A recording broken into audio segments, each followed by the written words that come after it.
தாவேகா பாஜக பின்னணியில தான் வந்து நடந்துட்டு இருக்கு அப்படின்னு சொல்லி ஒரு தரப்பினர் பேசுறாங்க சார். அதை பத்தி உங்க கருத்து? பாஜக கண்டிப்பாக தாவேகா வந்து பாஜக பின்னணியில் தான்மா.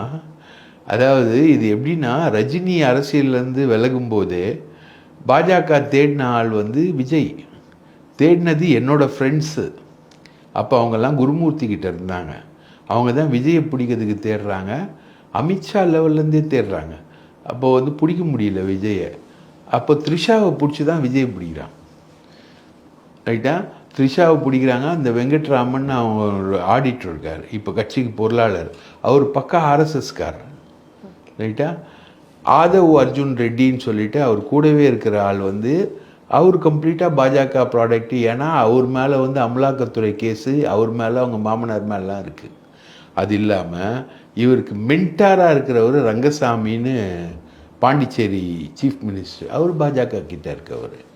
அதே மாதிரி நமச்சிவாயம்னு ஒரு பொதுப்பணித்துறை அமைச்சர், அவர் பாஜக. புசி ஆனந்த் வந்து ரங்கசாமியுடைய கட்சிக்கு ரொம்ப நெருக்கமானவர், ரங்கசாமிக்கும் ரொம்ப நெருக்கமானவர்.